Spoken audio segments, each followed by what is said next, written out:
Hi, everyone. We'll go ahead and get started. Good morning. Thank you for being here. My name is Sasha, and I am the Operations and Development Associate with the Coalition.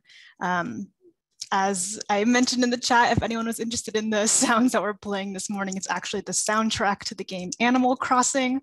I thought it was a nice way to get us started today. I'm just going to start us off with some quick logistical items as we do. You are at the Coalition's July membership meeting. As you may have just heard, there was a prompt that we are recording this meeting and we'll make it available to you after. Your video is only showing if you're speaking. And along with that, we're also asking folks to stay muted because it does help allow us to focus on who the speaker is. And we also have closed captioning. And so having folks muted ensures that the closed captioning better captures who the speaker is. To enable the closed captioning, if you go on your menu, which I believe is at the top of your screen, since I'm currently screen sharing, and you can click enable, choose to hide or show the subtitles, I believe. And with that, I will pass it on, I believe, to our board member and a person with Chief Seattle Club, Patricia Allen Dick, to start us off with a land acknowledgement. Thank you, everyone. I wanted to take the time and very blessed to share with you all, just having a space to be able to just share briefly our relationships in this work that we're doing with the First Peoples and the Indigenous people here. And although I am not Coast Salish, I'm Tlingit Alaskan Native. From Southeast Alaska. I have canoed for several years with Coast Salish nations, and I wanted to just briefly share with you all that we are on Coast Salish territory, territory of the Duwamish, Suquamish, Muckleshoot, Tulalip, Puyallup lands. And that I really hope that you all can take time to learn about these histories and these relationships among the local tribes and all of the people who speak Lushootseed, and Lushootseed being the first language of these areas of the Coast Salish nations, and that the Puget Sound region traditionally is named the Salish Sea. And so that's where the Coast Salish in relationships come from. And so with that being said, I will share with you all a link to a land acknowledgement, and I'll be able to kind of formally do that. I could be able to do that in the future as well, but wanted to make sure that you have access to that and ways that you can respectfully acknowledge all of the First Peoples of this land. Thank you. Thank you very much, Patricia. With that, I will pass it on to Sarah Robbins to get some staff updates started. Yeah, good morning, everyone. Sarah here with the Coalition. I'm just wanted to remind everyone that we currently have the Solidarity Fund. Applications are open and they actually close today. So if your organization is hoping to submit an application for the Solidarity Fund, today is the day to do it. Feel free to reach out to me. If you have any questions, I'll drop my email in the chat. Thanks, and I'm gonna pass it over to Allison for a couple of other updates. Thank you, Sarah. Thank you so much, Sasha, and thank you very much to Patricia Allen Dick for joining us and for sharing the resource that you did, as well as your words. Just as a reminder, we are inviting coalition members to share something that is meaningful to you as a land and labor acknowledgement. It could be something that you share at your organization, could be something that you find personally meaningful. And we are in the process as a coalition of developing our own substantive contribution to acknowledging land and labor, but we are also interested as we do that in hearing what are you all doing and learning from each other in this process. So if you're interested in sharing at a future membership meeting at the beginning of the meeting, we'd be very glad to have you do that. Usually we also invite someone to read our mission, vision, and value statements, which Sasha put on the welcoming opening slide.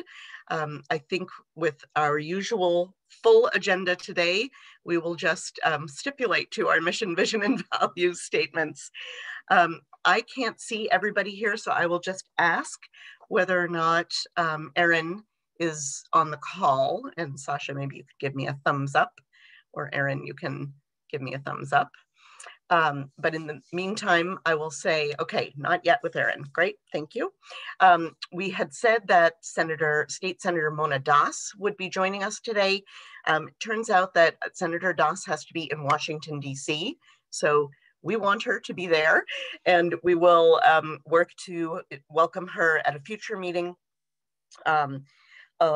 along with our continued process of recognizing all of the extraordinary legislative accomplishments and changes that were carried out in the 2021 session, as well as figuring out what are the priorities to advocate for in the upcoming 2022 legislative session. So I understand that Erin Hake has now joined us. I will move us to the next part of our updates, which is that we want to make sure that everyone who's part of the coalition knows that the coalition's board of directors has endorsed the Best Starts for Kids levy renewal, which is the King County Proposition 1. So if you are a registered voter in King County, your ballots got mailed out yesterday. And if you're not a registered voter, we've got some resources to help you address that.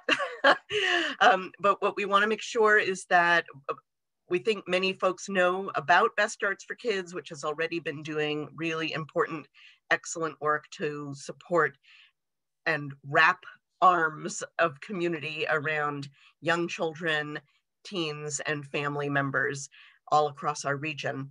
And this renewal is something that we think is going to make an enormous difference, both for families who are experiencing homelessness and housing instability, and for other families as well. So I'm really delighted to welcome a longtime partner of ours, Erin Hake, with SEIU 925. SEIU 925 is one of our local labor unions that represents childcare workers, among others, who are unionized, and they also have endorsed the Best Starts for Kids renewal. And Erin's going to share a little bit about why their members are so excited to endorse this. Welcome, Erin. Thank you very much. I'm turning things over to you. Thank you so much for giving me some time in your agenda. I imagine that you have a fairly crowded agenda for a monthly meeting, so I appreciate getting a little bit of time. So like Allison said, I'm with SEIU 925. We represent childcare folks as well as folks in the K-12 system and folks at the University of Washington. And one of the things that really brings all of our members across the board together is this, fundamental belief in the power of education and making sure the kids get off to a good start in life, whether our members encounter them as a janitor in high school or as a childcare provider when they're an infant. But unfortunately, one of the things that is just a fact of life is that childcare is incredibly expensive, and part of that comes from some politicians in the past not investing in this system in the way that they should have. I think that that's probably a story that you're not unfamiliar with. And so we are excited about Best Starts for Kids because it does do all that investment in kiddos, whether they, whether you're new parents trying to figure out how to raise a child in a post-COVID time and you're pregnant for the first time, or whether you're a kid navigating middle school, which was always a very calm and not stressful time, at least as in my memory, it was very straightforward. Or if you're, a kid graduating from high school trying to figure out, do I go to college? Do I go to an apprenticeship? Do I go to the workforce? Best Starts is trying to make sure that folks, like Allison said, are wrapped around and have the supports at whatever stage in life they need. One of the things that our union is particularly excited about is, one, there is a new subsidy for folks to help them afford the cost of childcare for about another 3,000 kiddos. And the pandemic has certainly underlined what a critical work support this is. So the families can go to work, can, exit homelessness. They need to have a place for their kiddo to stay during the day when they're off at work. We also know that despite the really important work that they do, childcare folks are usually paid less than dog walkers and pet groomers. And that's just, a fundamental thing that our union is trying to address. We worked with the executive to include in Best Starts a wage demonstration project, which is going to go test the radical theory that if you pay people more, there's less turnover at the job. Very, very cutting edge kind of stuff. It does have, it has a program to help increase the wages of childcare providers, about 1,400 folks in the county, which is not everybody, unfortunately, but it will, from my mind, working at both this, the state level down to the county and the city, it will give us a model to say, hey, other entities of government, you can do this too. It's been done. It's not scary. So like Allison said, this is going to be on your ballot on the August 3rd ballot. And you should start seeing those in the next couple of days. I'm happy to talk about questions, but those are some of the reasons that my union is supporting Best Starts. Thank you so much, Erin. We'll invite people to put any questions they might have in the chat.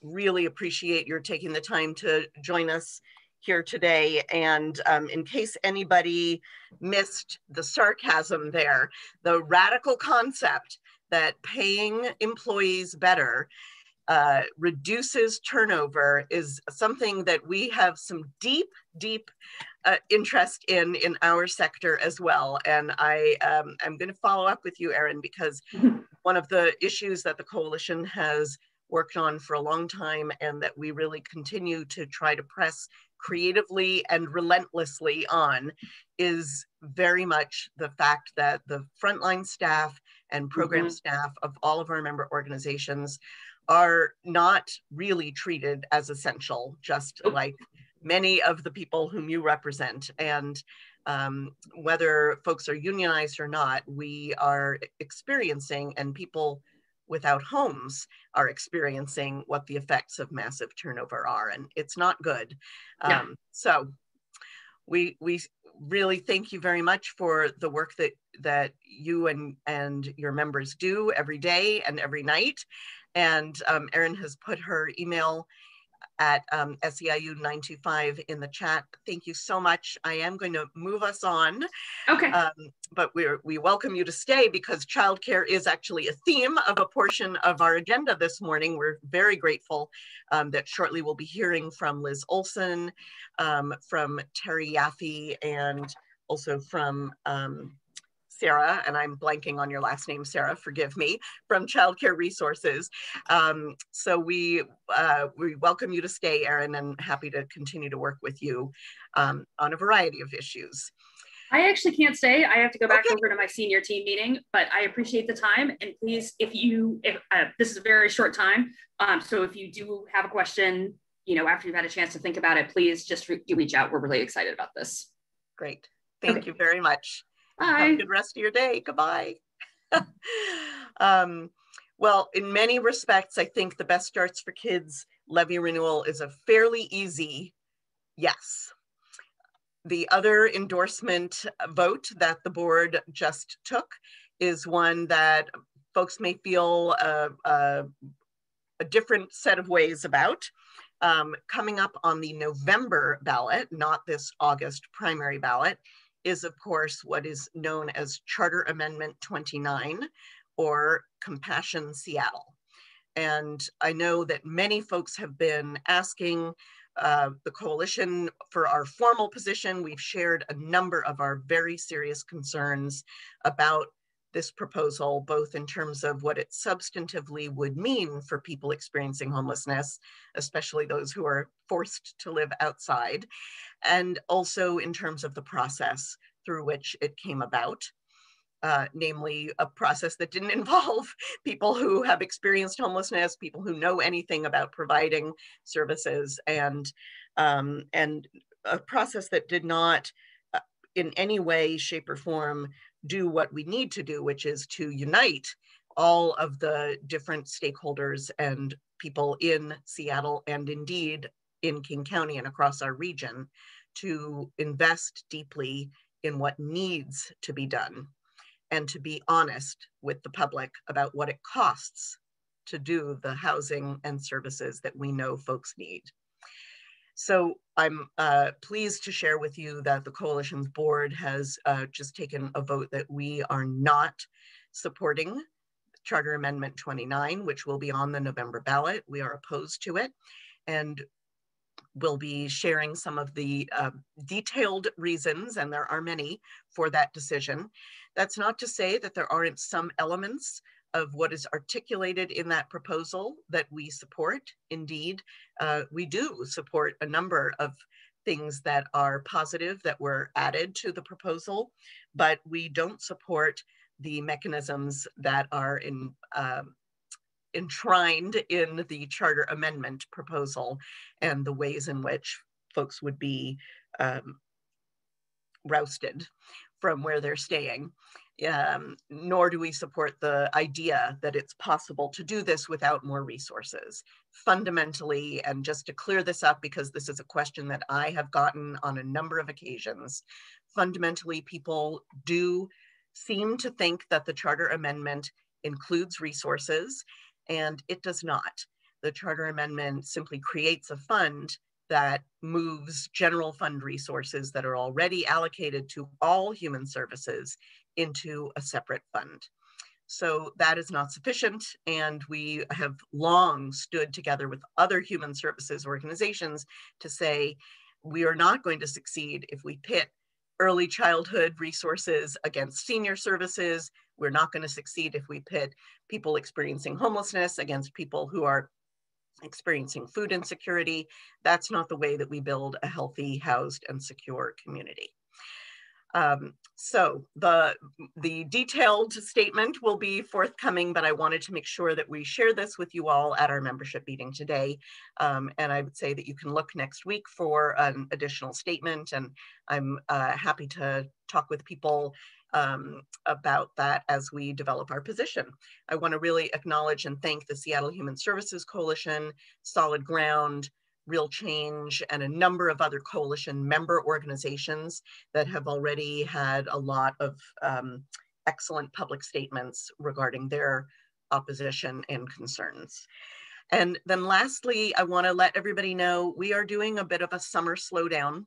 We, like many of you, I think, are experiencing the cumulative effects of the last 15, 16 months, and we're not going to have an August membership meeting. So that is an opportunity for us to breathe, and I hope an opportunity for you all to breathe in that space.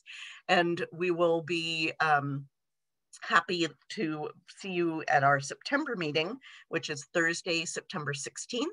And I think Sasha has already created the registration link for the September 16th membership meeting, as always on the third Thursday of the month. And Sasha is going to put that in the chat, and we invite you all to register and spread the word about that meeting.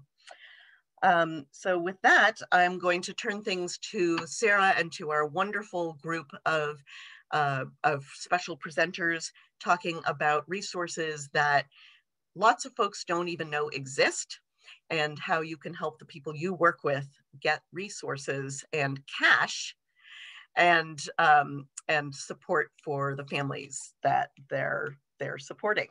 And after that, we're going to have a brief blurb about voter registration. I'll be back to share that with you.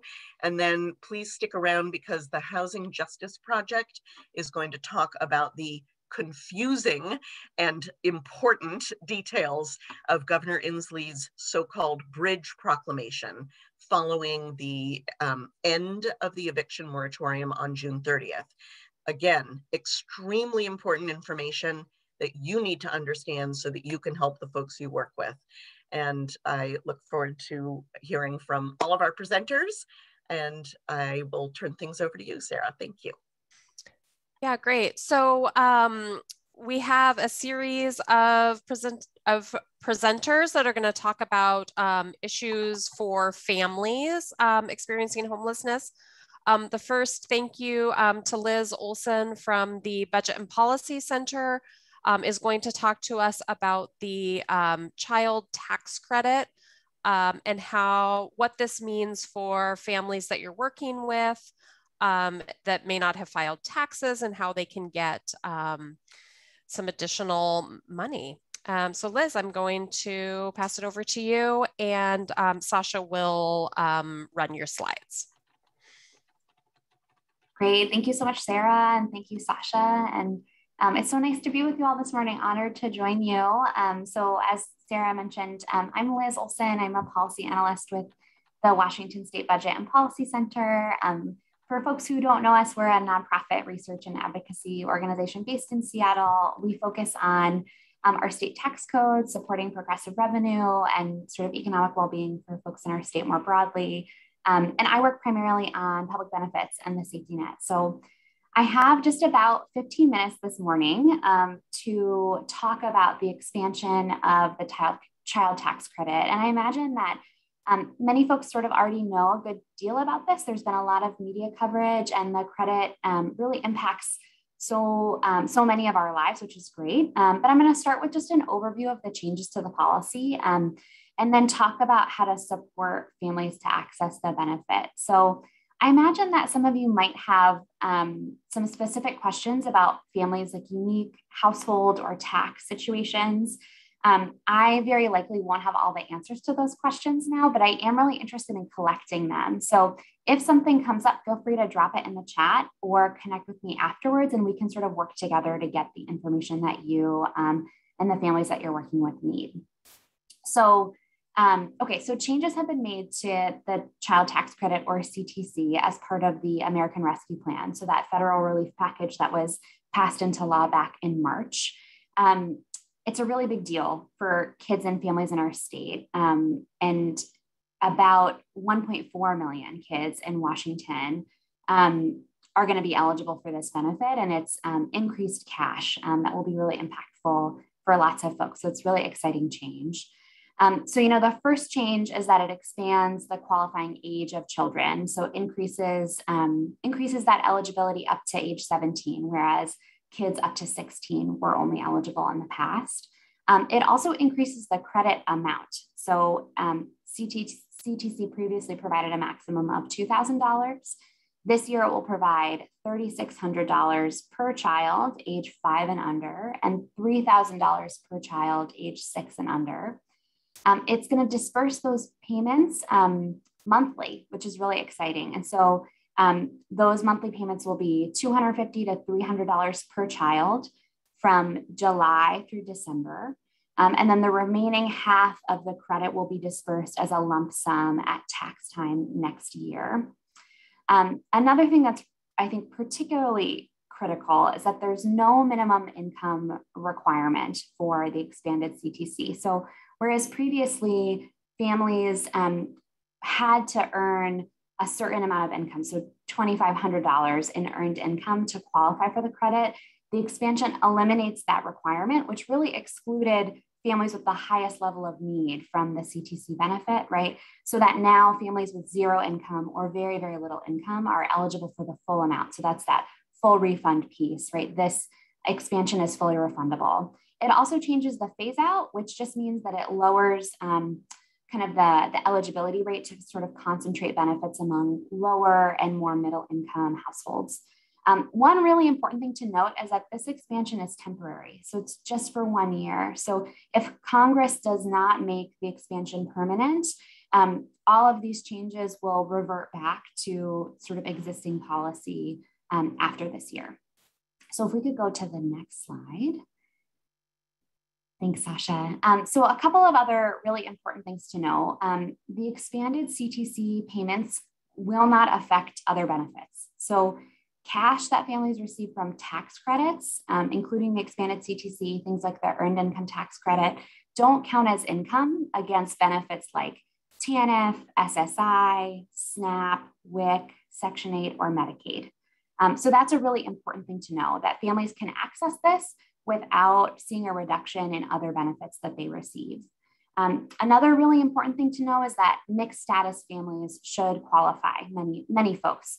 So people who file taxes with an individual taxpayer identification number or an ITIN, including folks who are undocumented, are eligible for the CTC as long as the kids that they're claiming have a valid Social Security number. And income from tax credits is not considered a public charge. So that's also important to know for folks who are navigating the immigration system. And then, another important thing to know, the first advance monthly payments are being dispersed today, so July 15th, 2021. But that doesn't mean it's too late to claim the credit. So families should still absolutely submit the documentation or file if they need to in order to access the credit. It is not too late, and they'll still get the full amount of payment if they haven't yet filed or completed the non-filer tool. Next slide, Sasha. Okay, so supporting families to access the credit. So, okay, so no action is needed among families if they filed taxes in 2019 or 2020, or if they completed the IRS non-filer tool online in order to access their stimulus payments in 2020 or earlier in 2021. And if nothing significant in their household has changed, right, since then. Yeah, thanks, Sarah, for that link. So most families who received a stimulus, who have received a stimulus check, will start to receive these CTC payments automatically, and they don't need to do anything additional in order to claim that benefit. However, we know that many families have not yet filed taxes or have not completed the non-filer tool in order to access their stimulus payment. Lots of families who are experiencing barriers, particularly related to experiencing homelessness, right, have still been excluded from benefits that they're eligible for. So there's a couple of things that folks can do in order to access that, to access the payment. So, first, families can use the IRS non-filer tool, and that's that link that Sarah just dropped in the chat. This is an online form that's used for claiming the stimulus payment and the CTC.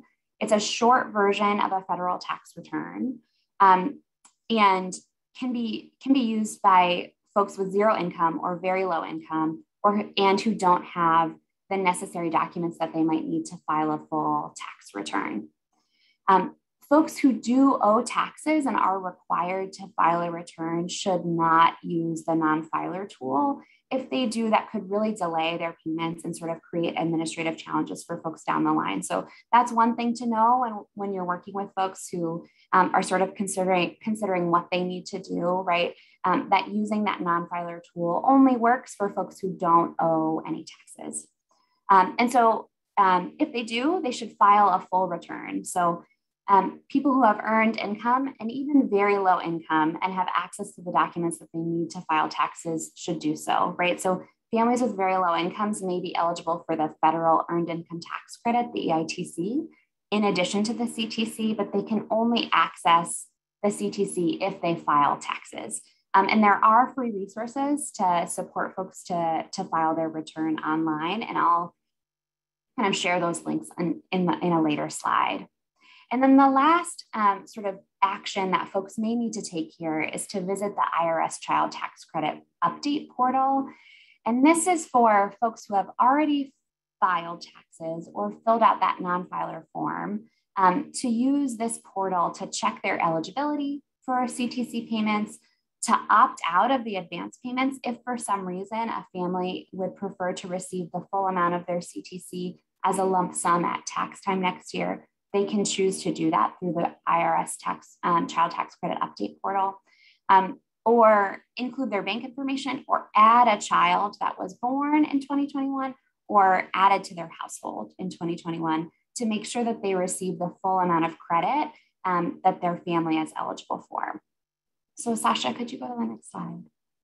Okay, so this is the non-filer tool, and I wanted to include just a quick screenshot of what it looks like, because you'll notice that the URL is not irs.gov, which has tripped a lot of folks up, right? So the government partnered with this free file fillable forms to create this product. So this is legit, and it is the form that folks should be using to fill out the non-filer tool. If you could click one more time, Sasha. I've included here sort of all of the things that folks need in order to complete this tool. It should take about 15 to 30 minutes if folks have all of these things that are listed in on the slide. A couple of things to note, right? A computer is better than a phone for using this non-filer tool. It's not very mobile friendly, so that's something to know. Folks do need a physical address. And so that's obviously a huge barrier for folks who are unhoused. And I think this is a place where folks like you can play a really big role in supporting families to access their credit, right? So people can use a shelter address, a family or friend's address, a PO box in order to get the benefit. Bank account information is optional, right? So if folks are unbanked, don't have access to a free reloadable debit card, then a paper check can be mailed to them. So I'm seeing this. Yeah, so it's just for the profile that an address is needed, and an address would be used to send a paper check to a family. So a family does need to continue to have access to whatever address they provide on this form. And then the next slide just shows the CTC update portal. So again, this is the tool that families would need to use if they've already filed taxes or filled out the non-filer form, but need to make some changes, right? They had a new child that was born in 2021, or another child that came to live with them permanently. And they want to make sure that they receive those monthly payments for all of the kids that are in their family. So this can be really tricky for folks. And I think important for advocates like you all to know about sort of what folks will need to do if they need to sort of make these changes or update information in this portal. So it requires an ID.me account, which an ID.me account, which requires multi-factor authentication. So folks will need a computer and a phone in order to create this account. They'll need a photograph of themselves, an email address, and a phone, as I said earlier, in order to do it. So it can be pretty complicated. And I wanted to sort of give a heads up to folks that families might experience like a high level of barrier in order to really navigate this site. So that's something to know. And yeah, that's sort of like the gist of what I wanted to share with you all today around like how to support folks to access this resource. The last slide that I have here is sort of a list of links that might be really helpful for you all as you're supporting families to navigate. So there's the non-filer tool, the update portal, a main site that folks can go to get free help filing their taxes, or a referral to a VITA site. And then a couple of other outreach and FAQ resources that might be really helpful to you all.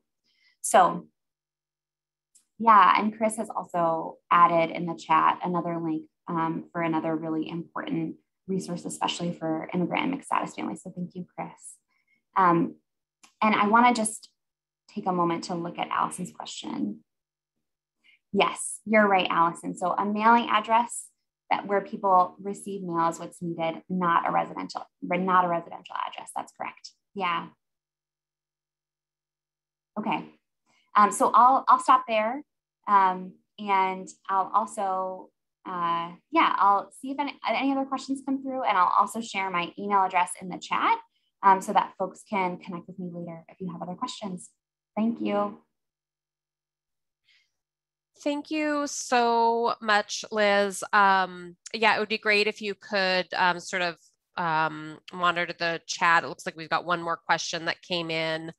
And I would invite all of you, if you run into some real barriers for families in accessing the child tax credit that you think some advocacy could be done to assist with those issues, please feel free to reach out to me. We're working closely with some federal legislative offices on both child tax credit and the economic stimulus payments. And we've been able to do some great advocacy work through their offices. And so please, if you have any issues, please reach out to me via email. I will say from personal experience, I went online last night to do the ID.me website, and I had to stop because it was it was very confusing and super high barrier, and the multi-factor authentication didn't work. And I didn't have I didn't have a scanned copy of my ID. So I have to go.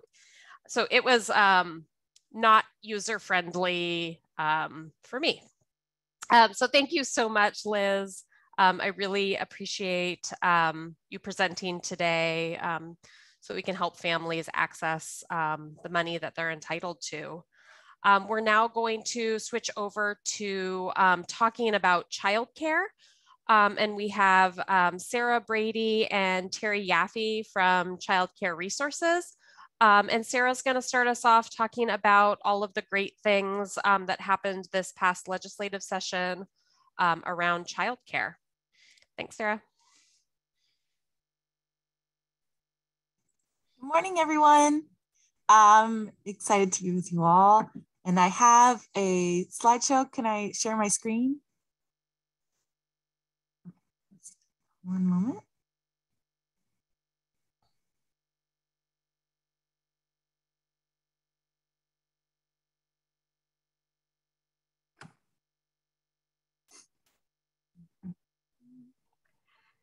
Well, yes, Sasha and Sarah. Go ahead. Yeah, you should have the option to share at the bottom. Thank you. I was just getting my my slideshow on the right screen so I could see them both. Okay. Here we go.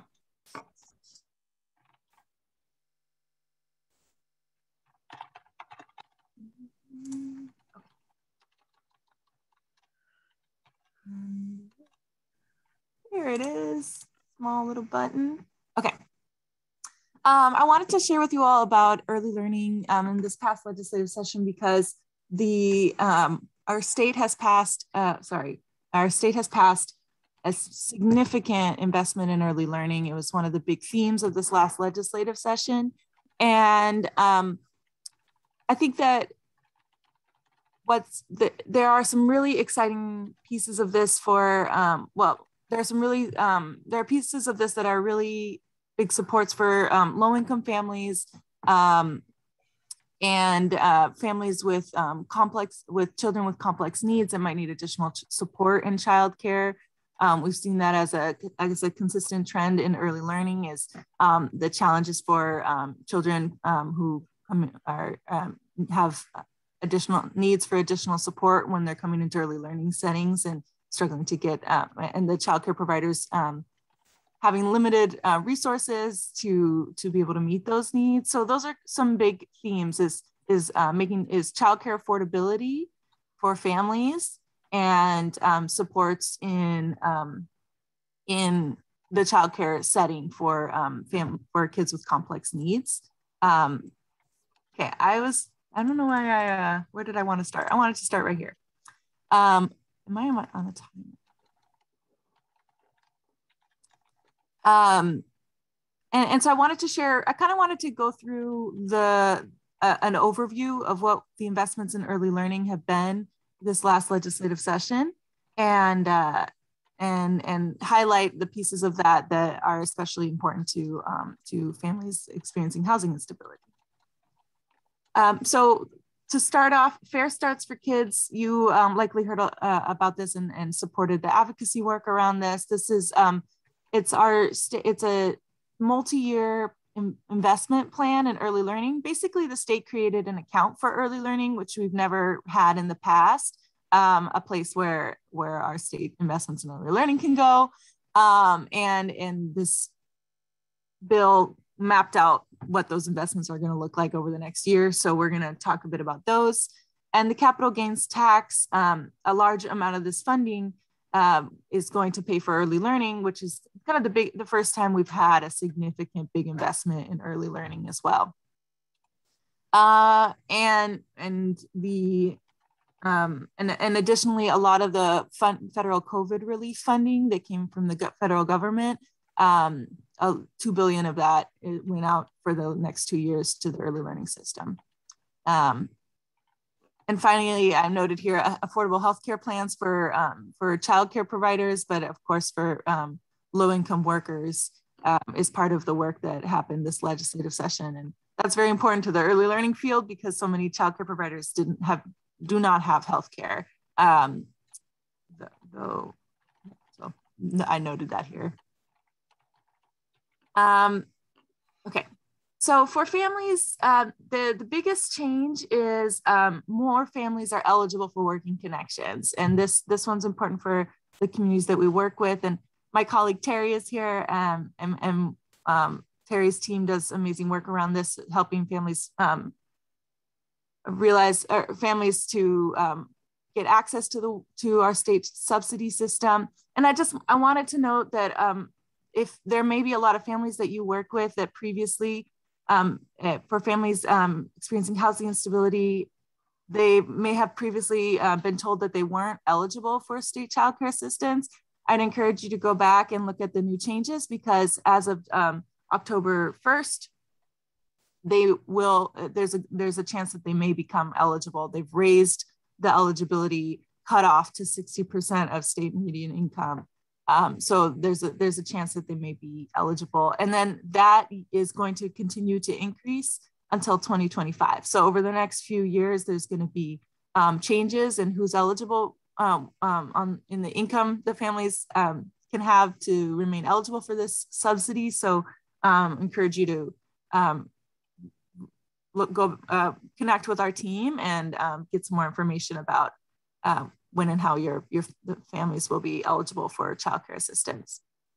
And reducing copays. I think this one is also helpful for all of us here. And I'm going to stop this slideshow for a second and show this chart. Oops, sorry, this one.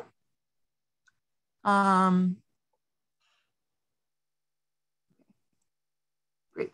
So this is, I don't know if this is very readable, but it just shows the changes in purple. These are the copays that families previously paid based on median income. Oh. So the screen share may have been specific to your slideshow as opposed to the screen. There we go. Thank you. Thank you. Thank you, Sasha. Here in purple are the copays that families previously paid when they were using Working Connections childcare.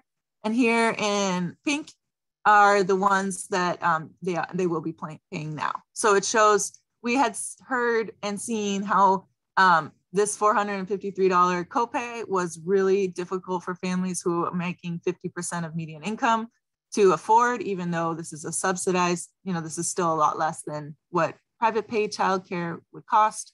It's still a subsidy, but it was prohibitive and families weren't able to use their subsidy. So these changes are making it so that families that are receiving subsidized childcare can afford those copays.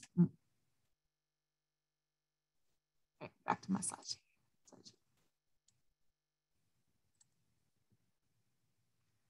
All right, and here's the chart. Going back to that slide. Okay. And then there also parents that are enrolled in school do not have to meet the work requirements if they're getting an AA or going to a technical college. And then some expansion of the state pre-K programs, more slots for the state pre-K programs. I'm just gonna breeze over this particular slide, but this shows that for early learning professionals, for childcare workers, they're receiving a lot more funding support, and we're working on making I'll breeze over that part for now. COVID relief grants are going out to childcare programs to make sure that we're really worried about seeing childcare programs close during the pandemic, and they've taken such a financial hit. So we want to maintain and support the childcare fields so the families have access to that childcare. So a lot of that was the focus of this last legislative session. But I wanted to note there's a complex need fund for childcare. So basically funding where childcare programs can hire in someone to support them if they have children with complex needs. That can be like an aide in a classroom to help with specific needs, or any other like changes to their program that they need to do. That's what this fund is intended to fund. Yeah. So I'll move on from this slide, a little less relevant.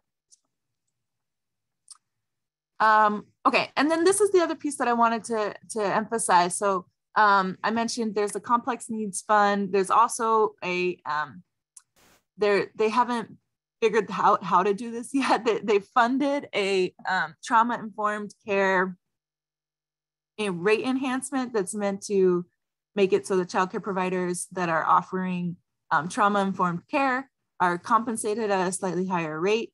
It's meant to be an incentive for trauma-informed care. State hasn't yet figured out if that means providers are going to go through a training or if it means that they have additional staff in their program. But this is getting to the issue that we've seen of kids with complex needs being expelled from childcare programs at high rates. And we know for families experiencing housing instability that they might often be struggling to find a childcare program that is really supportive of the care that they need. So there's a lot more. That issue has really been, child mental health and the well-being of and mental health for the family, and how childcare plays into that conversation has been a focus of this work. We at Childcare Resources, we had one infant mental health consultant for all of King and Pierce County, which is just ridiculous. So they've funded 6 new infant mental health consultants, and a good number of them are coming to King and Pierce County, and their role is to work with our teams to identify needs in childcare settings and work with the childcare provider and the family around infant mental health. So that's really exciting, and that work is growing in a cool way. And there's also equity grants. This is another one that is vague. Exactly what that looks like is quite vague at this particular point. But they're meant to support, perhaps curriculum that's rooted in anti-racism or culturally specific materials, or innovative programs that are doing equity work and need funding. So we'll be helping to shape some of those. And if you have ideas of what that could look like, please feel free to reach out to me. And we have, for the first time, our state has put has drawn some attention to the need to support multilingual and non-English speaking communities in early learning. So there's going to be 2 new staff at DCYF who are Spanish and Somali speaking that are meant to help families and providers navigate the early learning system. And those are coming on board in the next couple months. So that should be a helpful resource for Spanish and Somali communities in accessing early learning supports. But the Department of Children, Youth, and Families has some funding here to help them improve their translation and interpretation, their outreach to multilingual communities. And so that is an important improvement for that system we know has been really inaccessible. And also a dual language rate to support programs that speak, childcare programs that have multiple language or dual language curriculum and supports.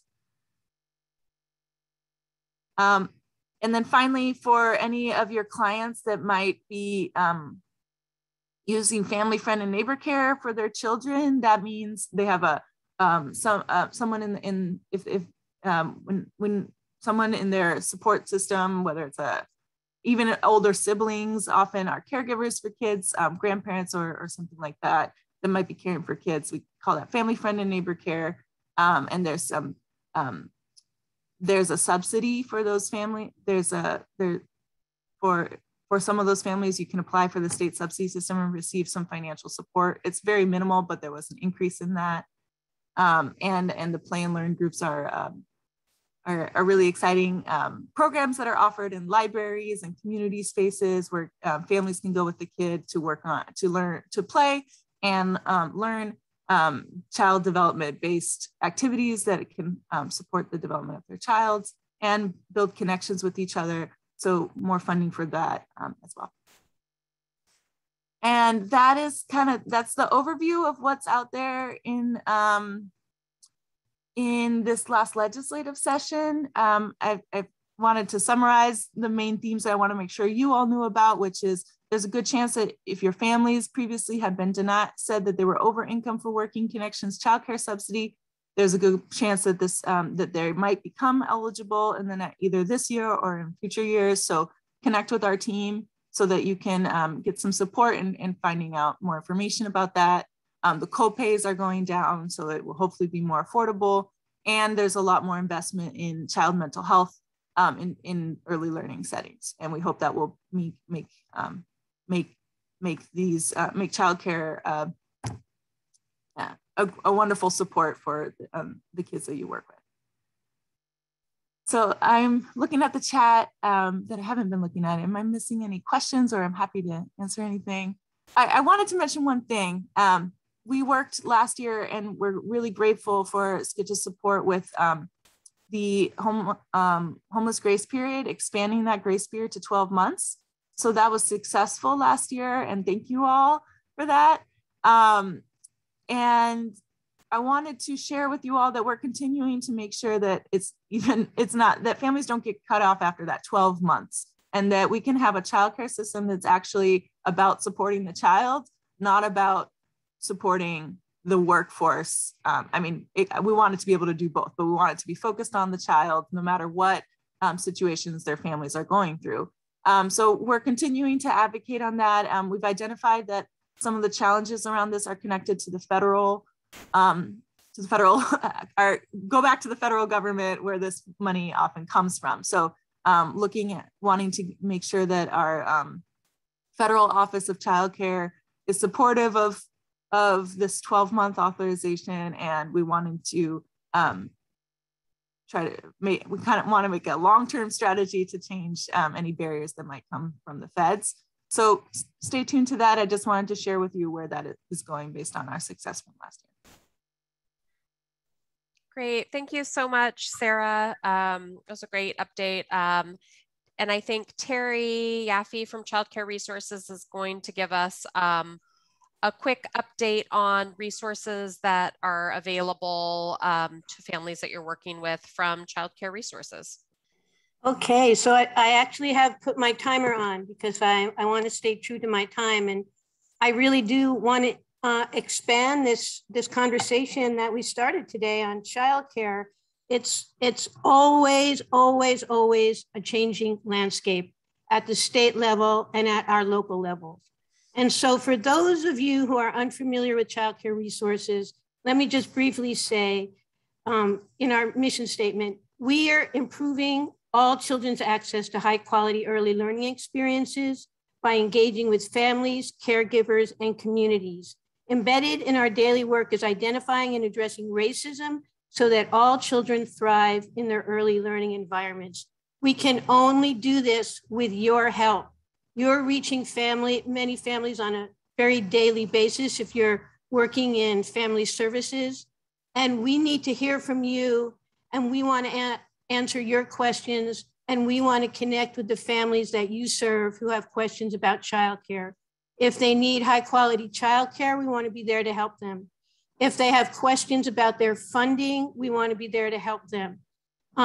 If they know very little about childcare and are unsure if they want to use it or not, we want to be there to help them make that kind of decision, which is a very important decision.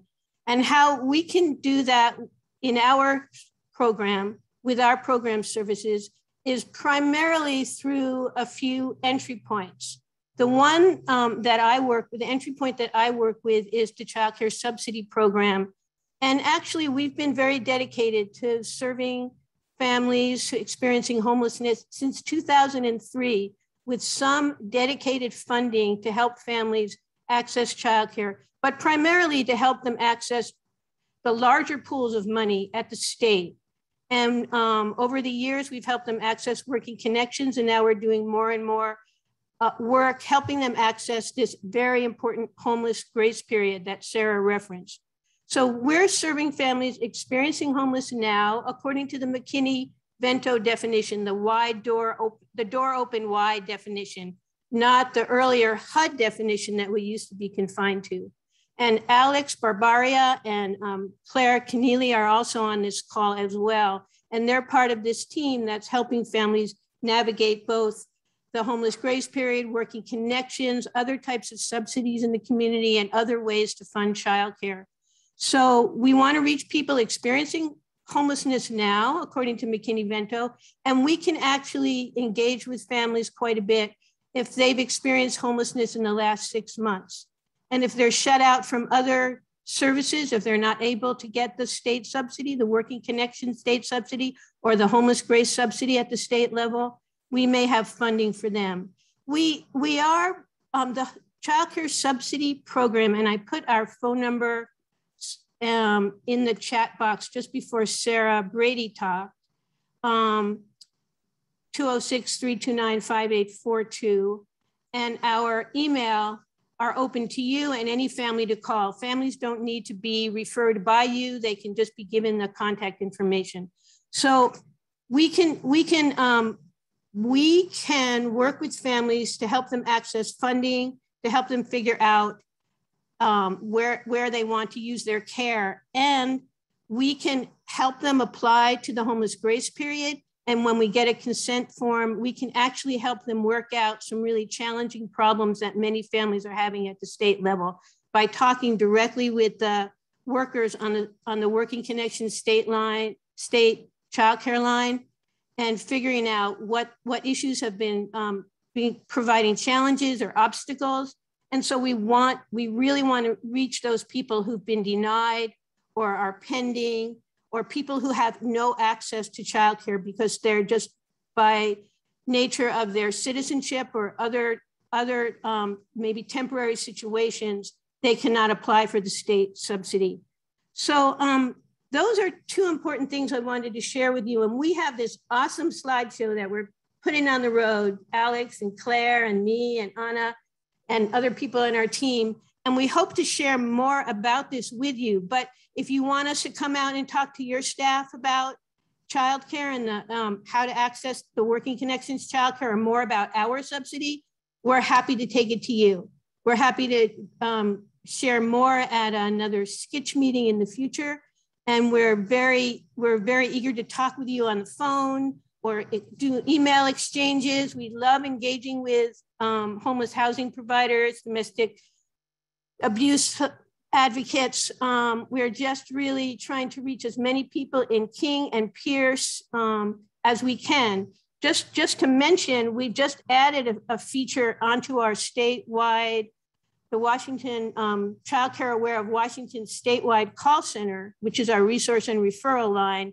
And now we have a dedicated person helping families around the state who are experiencing homelessness to figure out how to apply for the state subsidy. We don't have dedicated funding for those families outside of King or Pierce, but we are providing the actual support. And one more thing I want to share with you, because it's such good news for homeless providers, is there should be some federal funding through the American Rescue Plan coming to child care resources very soon. Maybe by April, there'll be an application process available for those families who are over income for the state subsidy. It could, of course, there are many families experiencing homelessness who are over income for the state subsidy by virtue of their jobs. But we know that there's a lot of people working in our field who also are having trouble paying for their own childcare.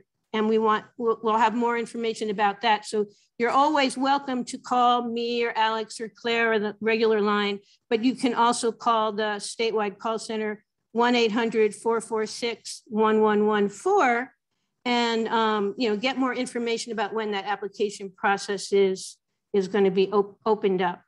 But in the meantime, we have these beautiful new outreach materials, and we're on a real outreach binge right now, and want to connect with you all. Thank you. Thanks for letting us speak today. Thank you so much, Terry and Sarah. Great resources. And Terry, we will definitely have you back at a meeting sometime after our August break. We are cutting into time a little bit here, so I am just going to pass things over to Valen Solomon at the Housing Justice Project to talk to us about Governor Inslee's bridge proclamation and what this means, this very confusing language means, and hopefully can shed some light on what this all means for our clients. And then just let you know, at the end of the meeting, possibly a little bit after 10:30, we have some additional updates if people can stay on for a few extra minutes. Thanks for joining us, Valen. Yeah, thanks for the invite. I'm also joined by Ashley Allen and Tran Larson from our office in Tram. Actually, if you want to bring up the PowerPoint, that would be great. Yeah, sorry, give me just 1 second.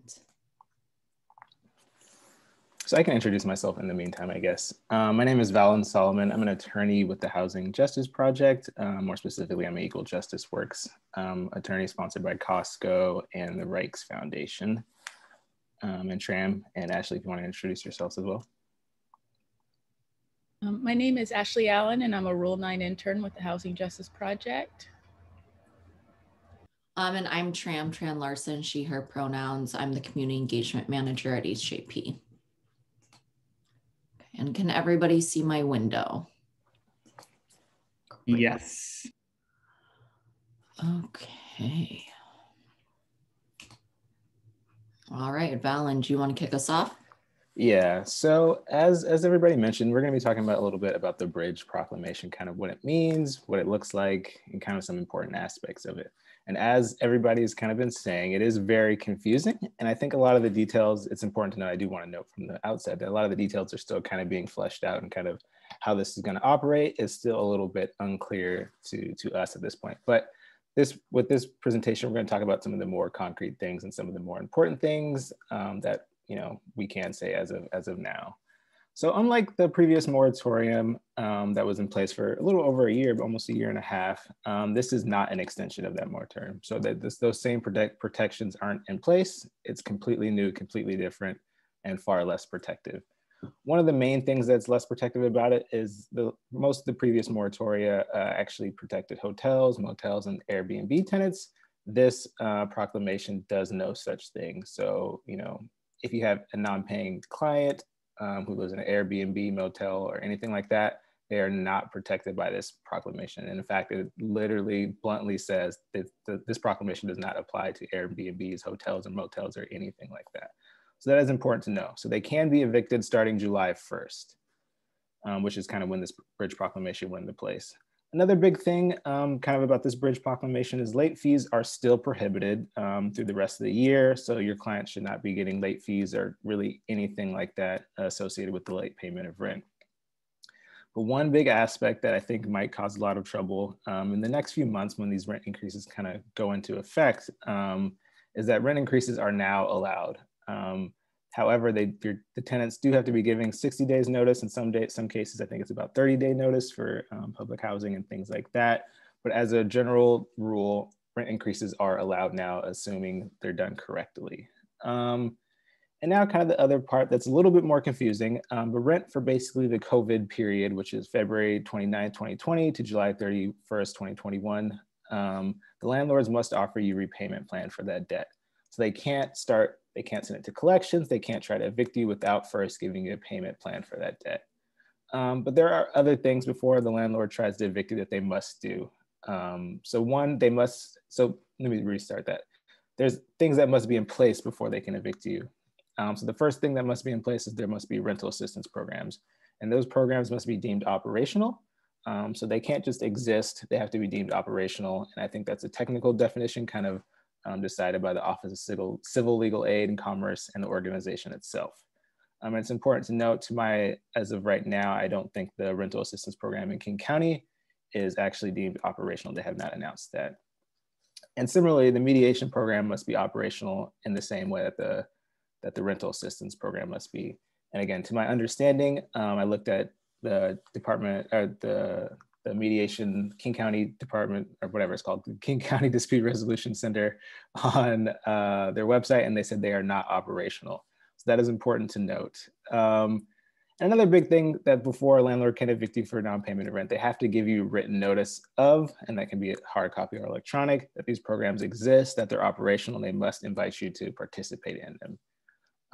But however, the kind of big pitfall that I'm afraid some tenants might get into is if they refuse or don't respond within 14 days to either these invites to mediate or payment plans or anything like that, the eviction process can be started. So that is important to note. Do not ignore any payment plan, any notices of mediation or anything like that, because you can lose your right to those things if you don't respond within 14 days. Yeah, and this is a long slide and kind of confusing, and I don't know how in depth I'll go into it, but I just want you to know that these are, as of July 1st, the types of evictions that are allowed. So prior to the moratorium, no evictions for non-payment and other various evictions were allowed. However, non-payment evictions are still not allowed for this time period right now, but all these other types of evictions are still allowed. Some of these include lease violations. So if you're doing something that's kind of breaking your lease in some substantial matter, you can get a 10-day notice for that. Nuisance, waste, criminal activity, kind of the classic thing that was still allowed under the moratorium.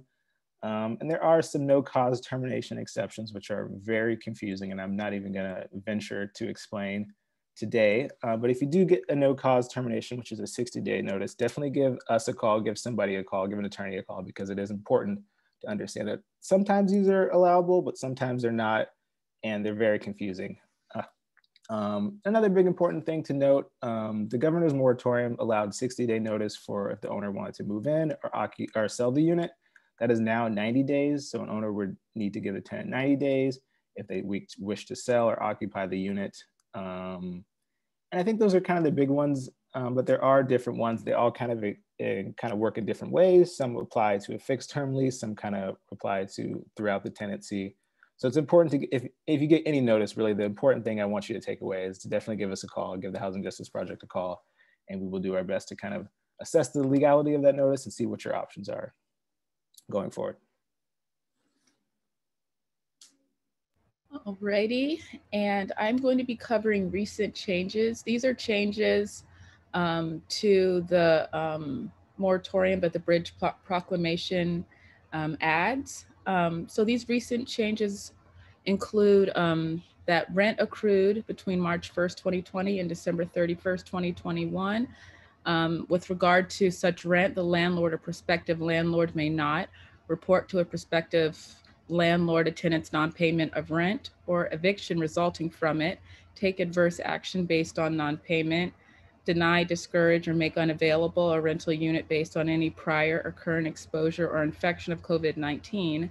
Additionally, they may not inquire about, consider, or require the disclosure of such unless necessary to evaluate a reasonable accommodation request. They also may not charge late fees.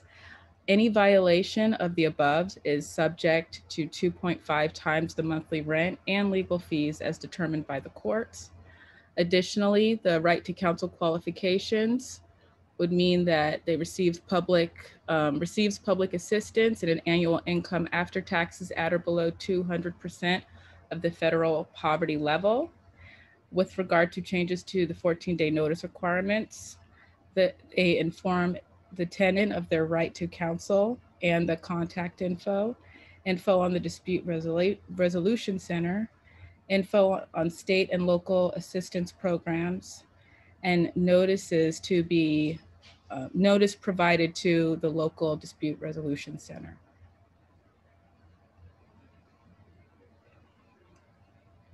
So I will touch on the rental assistance programs that are available. So the one that most folks know about, the big one is going to be the EPRAP, the Eviction Prevention Rental Assistance Program.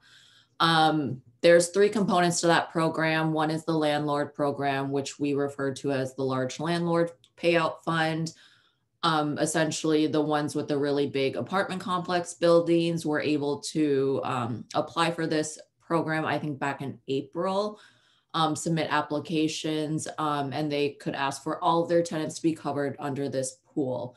That application has since closed. It is being processed. No money has been paid out yet though. And then the other program is called the tenant program, which is known as the lottery system, which is the one that most folks can access.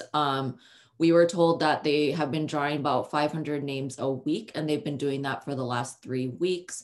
Again, no money has been spent. These programs aren't deemed operational yet because no money has been sent out. And then there's also a third component called the Hub and Spoke program, which is supposed to be given to organizations that serve the communities that reflect them. Those agencies are not going to be advertised or listed just due to capacity reasons. I think a lot of them are like 1 to 3 person shows. So they just don't have the capacity to be flooded with calls. There are also 3 other options for landlords though.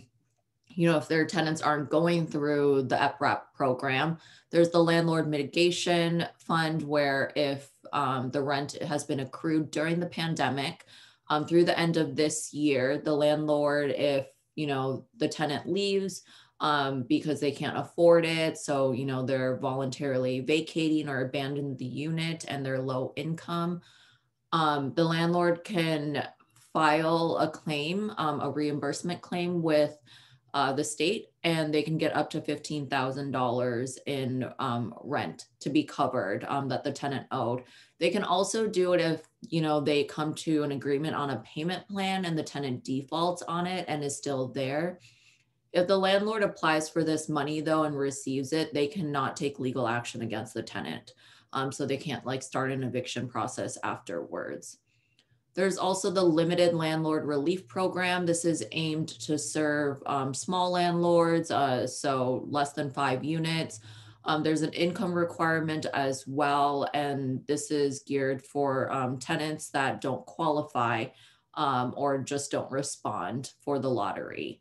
And then there's also the landlord damage relief program. This one has been around for a few years now. It hasn't really been accessed. Kind of the same requirements as well. And that wraps up our presentation.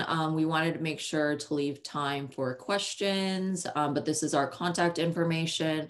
This is the email address and hotline number that tenants should be calling if they receive any type of eviction notice from their landlord. Any offer of a payment plan, like Valen mentioned, it is really important that they're not ignoring any of those communications from their landlord, because then the landlord can move for an eviction if they do ignore it as well. And this is my contact information. If you have any questions, feel free to reach out.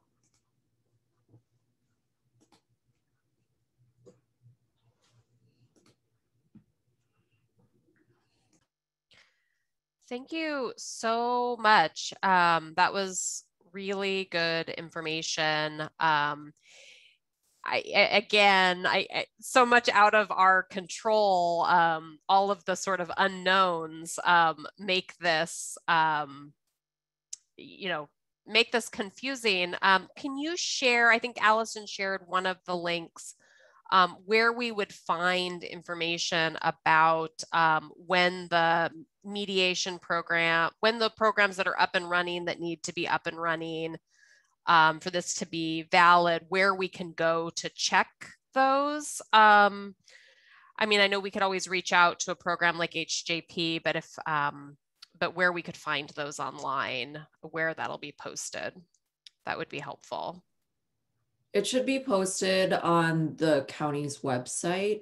And then if you search Dispute Resolution Center of King County, as Valen mentioned, right now on their website, it says we're not operational. Okay. So you can get it there. But I think the courts also, the local courts should be putting that information up. Great, thank you. And we'll open it up if anybody else has specific questions for Housing Justice Project.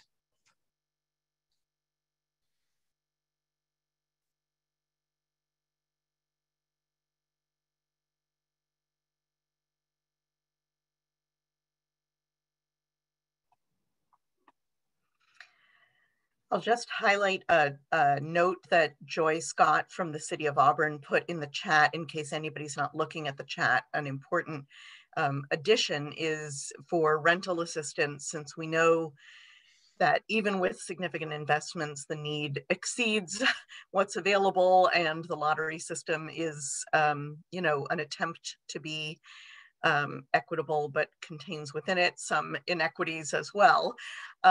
Joy mentioned that it's important to reach out to local suburban cities, human services departments or staff as well, because some cities have made additional rental assistance available at the local level.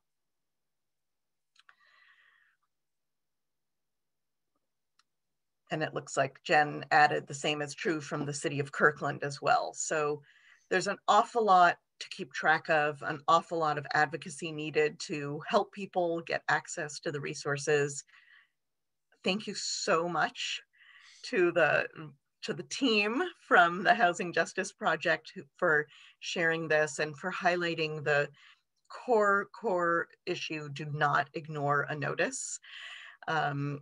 Just even getting that word out to people is something that I think is extremely important. Again, this has been a really, really tough year plus for everyone, but the fact that the information is complicated, that it's confusing, that it's changing is, it doesn't work to people's advantage. So, and I really want to thank all of you, and we know that the folks at Eastside Legal Assistance Program and other organizations are doing tremendous work to clarify and to bring information forward. I expect we'll be inviting you to come back to keep us updated here and in other meeting spaces so that people get this information solidly. There's also a session that the Washington Low Income Housing Alliance is hosting tomorrow at noon. And I think Sasha maybe can add that info. Fantastic, thank you, Sasha. So there's even more opportunity to get some of this information embedded in your own minds so that you can share it with other people whom you work with, your colleagues and your clients. And I think there's a person in the chat, Ashley, who is asking about getting help looking for housing. And so of course we want to acknowledge that all of this information is for people who have a place to live and who need to keep it and to prevent evictions, but that's not the same as accessing housing for people who don't have it. So Ashley will try to get you some helpful connections as well.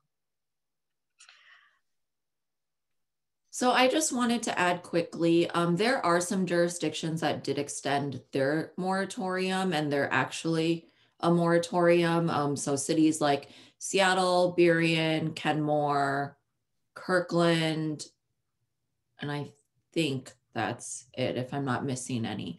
But those 4 cities actually extended moratorium. Kirkland only applies to non-payment of rent, unfortunately, but the other 3 are a lot more comprehensive. So if you have clients that live in those jurisdictions, they are a little bit more protected through September 30th than the rest of the state.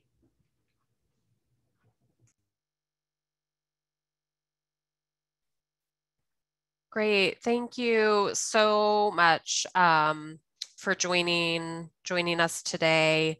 I've refer people to your program all the time, and they get great assistance.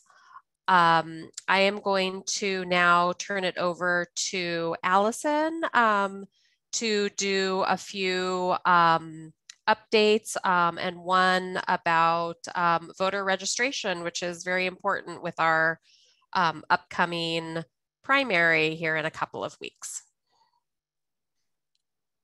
Thanks, Sarah. And of course, additional questions for the HJP folks can go in the chat. Looks like they're able to stick around. Just very briefly, I wanted to say we have a toolkit on our website for helping you and the people you work with know about your voting rights, including the voting rights for people who may have previous felony conviction, and the exciting information that we all have celebrated, but that is worth saying again, that as of January 1st, 2022, the restoration of voting rights for people who are no longer incarcerated will be completely inaugurated in our community. But between now and then, there are still some constraints, however, fewer than many people think. So we've got information about voting rights, voter registration, how to help people register or update their addresses.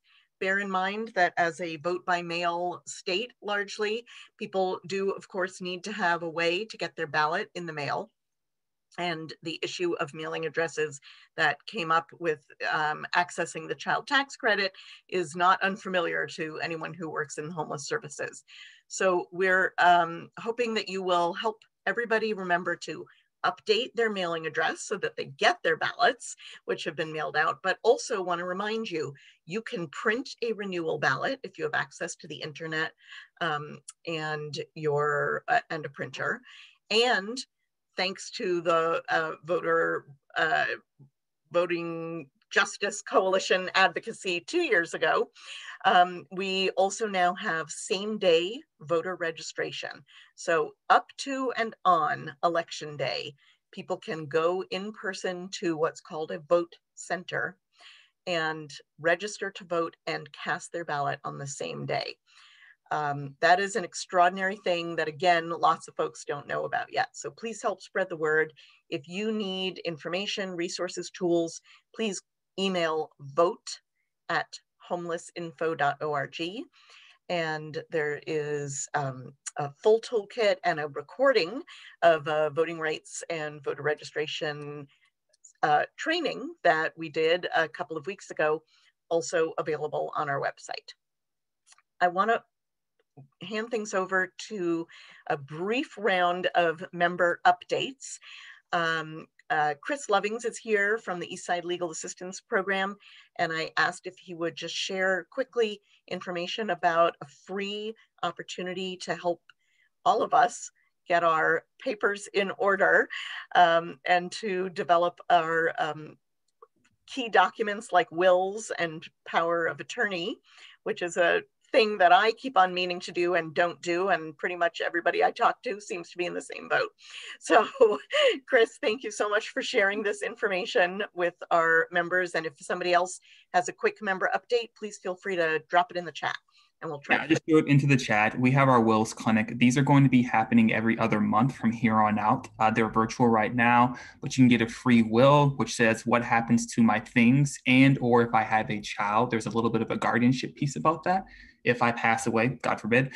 And then power of attorney and advanced medical directives. These documents say what are the options that I have if I'm incapacitated, something happens to me and someone has to make medical and health decisions for me. And so those are really important documents. What's unique about our Wills Clinic is that normally we serve low-income community members who are 200% or below the federal poverty guidelines. So for a household of 3, that's $3,600. Specifically for our Wills Clinic, we've doubled that income level. And we especially wanted to reach out to low-income community members as well, but those that work at nonprofits and pandemic frontline workers who may not necessarily fall underneath our normal income levels. And so feel free to give us a call if you're interested. And I put the flyer in English. It's also available in Spanish, simplified Chinese, and Vietnamese as well. Just let me know. Reach out to me if you'd like that. And I'll put more my info in the chat.